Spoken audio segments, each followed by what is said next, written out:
The Blood Angels have some of the richest and deepest lore in the Warhammer 40k setting, but they recently got shafted as far as their tabletop models are concerned.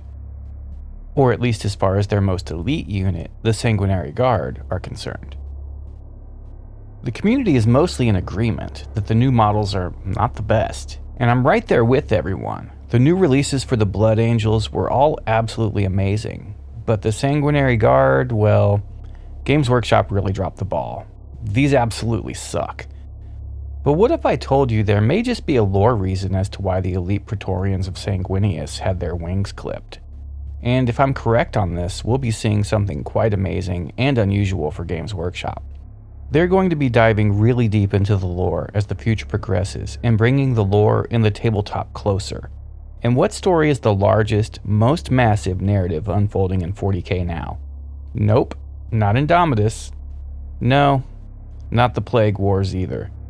Yes, it is the oldest rivalry in Warhammer 40k, still playing out after all these years.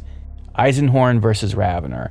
And the latest and penultimate book in that grand epic, Penitent, shows us the clues I'm speaking of. So for those of you who haven't read the series yet, there are going to be secrets revealed and some spoilers in this video. But why is this important? Are the Sanguinary Guard such a huge part of the Blood Angels to an extent that losing their iconic look is such a big deal? Yes, it is a big deal. And it is important because it completely redefines the aesthetics of some of the most unique, legendary, and iconic Space Marines in the entire range of models, or in the setting. And I do believe that with the discovery of the army that the King in Yellow is building, we see not that the Blood Angels were stripped of their wings, just that this time around, they manifest somewhere else than the Sanguinary Guard.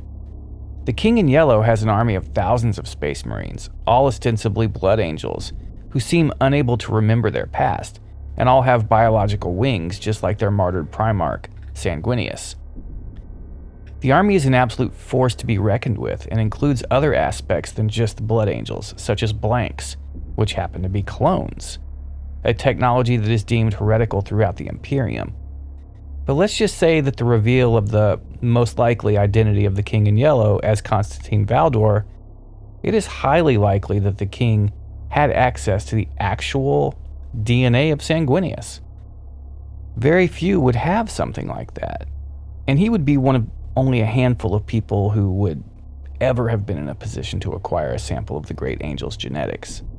So, with a massive, most likely clone army of winged Blood Angels appearing in the main storyline, pushing the lore forward and moving the story along on so many levels, we have the stage set for some amazing miniatures from Games Workshop, should they choose to go there. And I have to say, this would not be the first thing that appeared in the Beckwin novels that would come true in plastic for the game and the lore both.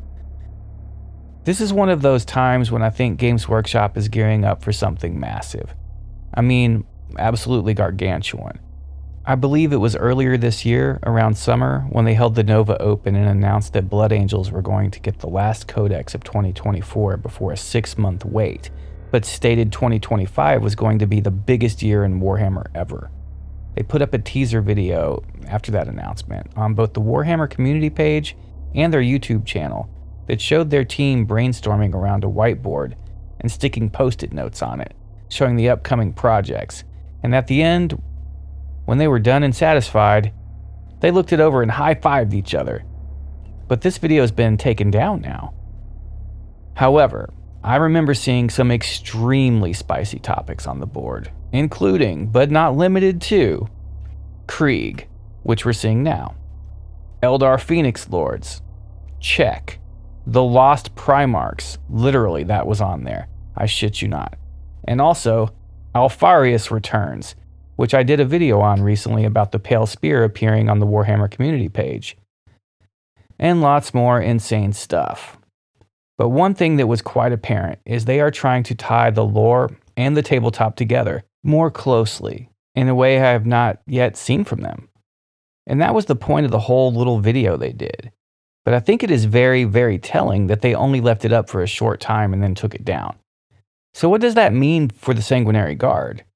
It means that Games Workshop has plans for the iconic winged Blood Angels, but it is going to be a new force serving the King in Yellow. maybe part of an entirely new faction of heretical loyalists. But I do believe that Valdor is going to go try to finish the Webway project and use his new army to do it. So in order not to take the spotlight away from the awesome new biologically winged blood angels, they are toning down the Sanguinary Guard. This will decrease confusion and drive sales to the new guys when they come out. And look at Age of Sigmar if you don't think they'll do this. Games Workshop knows that winged models sell really well. Or I could be completely wrong and they just took a massive dump on some of the coolest, most unique minis they've ever produced. It looks like we'll see for ourselves over the course of the next year or so. Shout out to my channel members. You're awesome and have my absolute gratitude.